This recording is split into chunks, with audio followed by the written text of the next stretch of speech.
것을 깨달았느냐? 그러하오이다. 그러므로 천국에 제조된 서기관마다 마치 새 것과 옛 것을 그 곳간에서 내오는 집주인과 같으니라. 예수께서 이 모든 비유를 마치신 후에 그곳을 떠나서 고향으로 돌아가사 그들의 회당에서 가르치시니 그들이 놀라 이르되 이 사람의 이 지혜와 이런 능력이 어디서 났느냐? 이는 그 목수의 아들이 아니냐? 그 어머니는 마리아, 그 형제들은 야고보, 요셉, 시몬, 유다라 하지 않느냐? 그 누이들은 다 우리와 함께 있지 아니하냐? 그런즉 이 사람이 이 모든 것이 어디서 났느냐? 하고 예수를 배척한지라. 예수께서 그들에게 말씀하시되 선지자가 자기 고향과 자기 지부에서는 존경을 받지 않음이 없느니라. 그들이 믿지 않음으로 말미암아 거기서 많은 능력을 행하지 아니하시니라. 할렐루야. 사랑하는 성도 여러분, 오늘도 하나님의 큰 은혜 받으시기 바랍니다. 매일매일 하나님의 은혜로 이렇게 일생을 산다면 그것이 바로 축복인 것입니다. 이 세상에 그 많고 많은 사람 중에 어떻게 우리는 예수를 믿었을까 생각하면 얼마나 정말 감사하고 기가 막히지 않습니까? 만약에 내가 지금 예수를 믿지 않았다면 하고 한번 상상을 해보시기 바랍니다. 예수님을 믿지 않았다면 나의 삶은 지금 어떤 삶을 살고 있을까 한번 여러분 생각해 보세요. 내가 무엇이 잘나서 내가 무엇을 했다고 무슨 자격이 된다고 나는 이렇게 예수를 믿었을까? 정말 이것처럼 큰 놀라운 기적은 없습니다. 사람들은 기적을 원하고 표적을 원하죠. 그러나 이것 같은 이렇게 큰 표적은 없습니다. 나 같은 죄인이 어떻게 내가 예수를 믿어서 예수 믿는 사람이 되었고, 이 세상에 무슨 쓸데없는 음악도 많고 책도 많고 소리도 많고 글도 많고 뭐 많지만은 어떻게 나는 매일매일 성경을 이렇게 마치 뭐 달콤한 만나를 사모하듯이 이렇게 사모하게 되었을까? 그리고 그 말씀이 왜 나에게는 아멘이라고 들려질까? 아멘이라는 답이 나에게서 나올까? 이거 엄청난 축복인 것입니다. 힘들고 어렵다가 세상으로 우리가 조금 고개를 돌리면서 힘들어할 때쯤이라도 하나님의 말씀만 들으면 갑자기 힘이 나죠. 이거 놀라운 축복인 것입니다. 그런데도요, 지금 예수 안 믿는 사람들 참 딱하고 불쌍하죠. 근데 더 우리가 이상한 것은 예수님 당시에 예수님의 그 가족들, 예수님과 한 집에서 먹고 지내고 예수님과 같이 성장했던 예수님의 그 친척들, 아우들, 예수님에게 형님이라고 불렀던 또는 오빠라고 불렀던 사람들, 예수님을 브라더라고 또는 예수님께서 시스터라고 불렀던 그들, 바로 예수님의 형제들, 그들은 예수님을 믿지 않았습니다. 예수님과 같은 유대인 그들도 예수님을 믿지 않았어요. 그들의 눈으로는 예수님을 믿을 수가 없었기 때문인 것입니다. 그들의 세상을 보는, 외모를 보는 그런 세상, 자기들의 선입관을 가진 그 자기들의 눈으로는 절대로 예수님을 믿을 수가 없었습니다.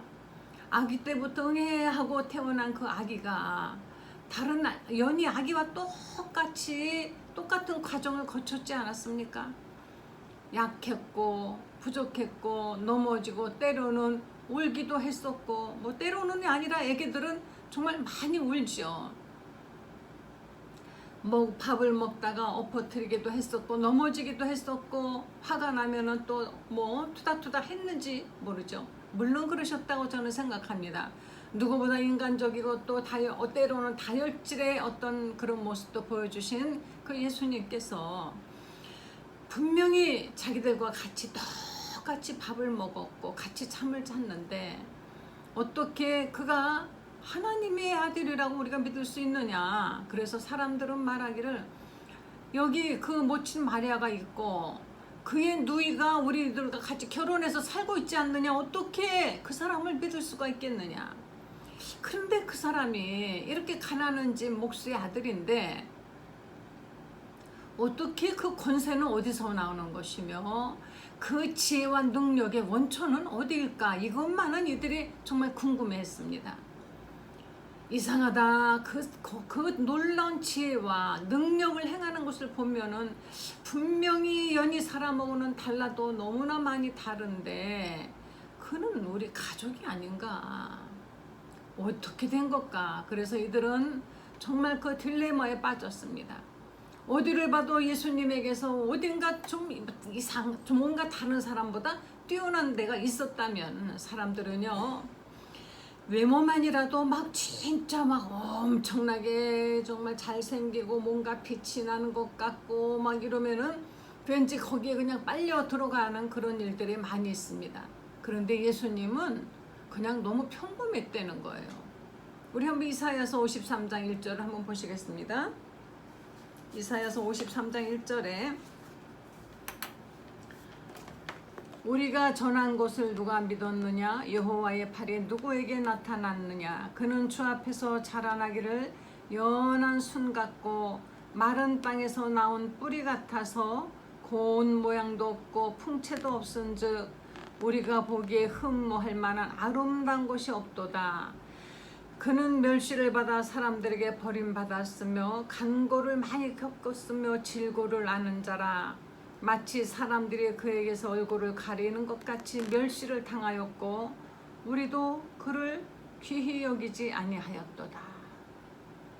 예수님은 얼마나 약해 보이는지 연한 순처럼, 뿌리도 없는 연한 순처럼 보였고 풍채도 없다 그랬어요. 남자가 좀 풍채라도 뭔가 더 괜찮게 당당하면 그 풍채가 뭔지 너그러 넓어 보이고 커 보이고 의지하고 싶은데 그것도 아니고 흠모할 만한 아름다운 것이 조금이라도 있었으면은, 뭔가 아름다운 것이 있었다면은 사람들이 성경에 예수님의 외모에 대해서 하나도 안 써 있다고요. 그것이 하나님을 바로 외모로 어떻게 표현한 것은 옳지 않아서 그렇게도 됐지만은 아무도 예수님의 외모가 뭐 멋있더라 뭐 어쨌더라가 아무도 어떤 말도 쓰지 언급이 없었습니다.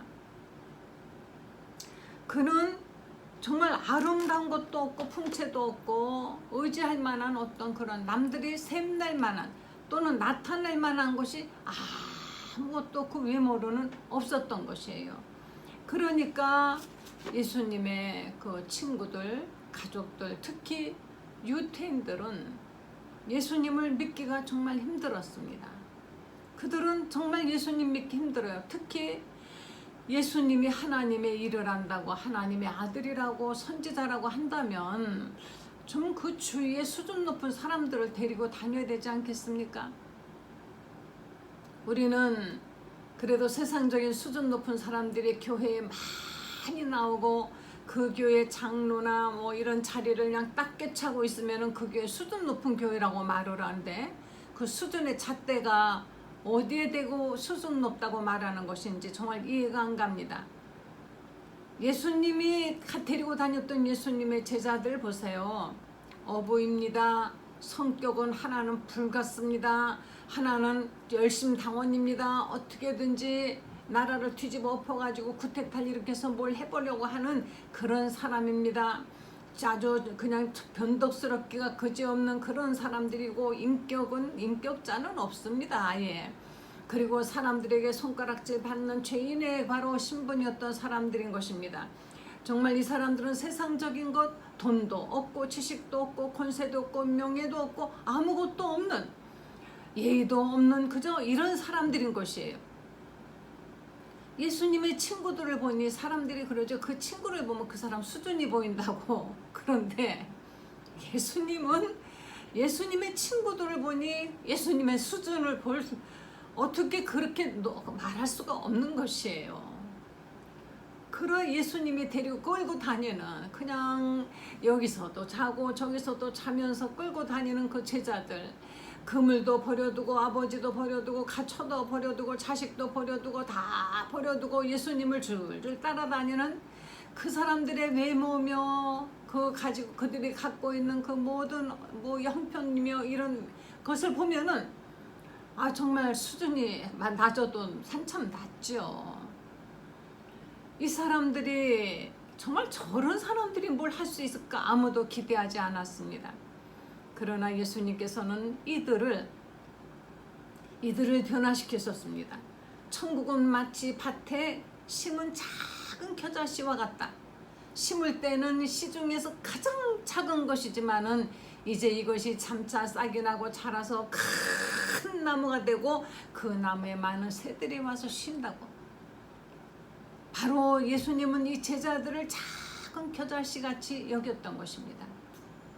천국은 마치 가루 서말 속에 넣은 작은 누룩과 같다. 그러나 조금 있으면은 그 모든 가루가 다 그 누룩이 돼버리는 것처럼 예수님의 그 제자들은요, 죄인들이고 성격도 진짜 엉망이고 인격도 엉망입니다. 그런데 이들로 인하여서 오늘날 온 세상이 기독교 예수를 모르는 사람은 믿으나 안 믿으나 믿든 안 믿든 예수 모르는 사람은 없지 않습니까? 이 세상이 기독교가 얼마나 많이 부흥했으며 얼마나 많은 교회들이 세워지고 얼마나 많은 사람들이 예수님을 믿고 예수를 믿고 예수 때문에 목숨 버리고 했습니까? 이것이 바로 가루 서말 속에 넣었던 누룩과 같은, 예수님께서는 바로 그래서 천국의 비유를 말씀하시면서 제발 좀 너희가 깨달으라 하신 것이, 그러나 예수님의 가족들은 초청하지 않았습니다. 왜? 그들은 믿을 수가 없어요. 예수님을 믿을 수가 없어요. 아무리 머리를 절레절레 흔들어도 예수님에 대해서 생각나는 것은 인간적인 것만 생각나지 예수님을 신으로 보기가 어려웠기 때문인 것입니다. 차라리 우리는요, 이방인, 우리 유태인이 아닌 우리들은 예수님 믿기 오히려 그들보다 쉽습니다. 왜? 우리는 예수님의 그 인간적인 것을 전혀 모르고 우리에게는 어떤 환상도 있지 않습니까? 환상. 예수님에 대해서 그 푸른 눈에 검은 머리에 수염에 마치 그냥 막 쓰러질 듯한 그런 모습에 아주 선하신 그 모습. 이렇게 생각하면서 예수님의 그 좋은 모습만 우리는 늘 상상하고 있기 때문에, 그래서 어떻게 보면 우리는 예수님 믿는 게 그들처럼 어렵지 않아요. 이방인들은 많이 믿습니다. 그런데 유대인들은 못 믿는 거예요. 이들은 결국은 예수님을 배척한지라 제발 떠나라 그랬습니다. 여기 이 동네 와서 하나님의 아들이니 뭐 어쩌니 하지 말고, 그래서 예수를 배척했다. 그래서 예수님께서 말씀하시기를 선지자가 자기 고향 자기 집 외에는 존경을 받지 않으면 없느니라. 이 바로 예언된 말씀을 이루려고 이렇게 하는 것이다 하고 말씀하시면서 그곳에서 미련 없이 예수님은 떠났습니다. 너희를 영접지 아니하면 발에 먼지를 떨어버리고 너희는 그곳을 떠나라. 주님이 친히 말씀하셨어요. 예수님을 영접지 않는 곳에 가서 찌근덕거리고 붙어가지고 계속 그럴 필요 없습니다.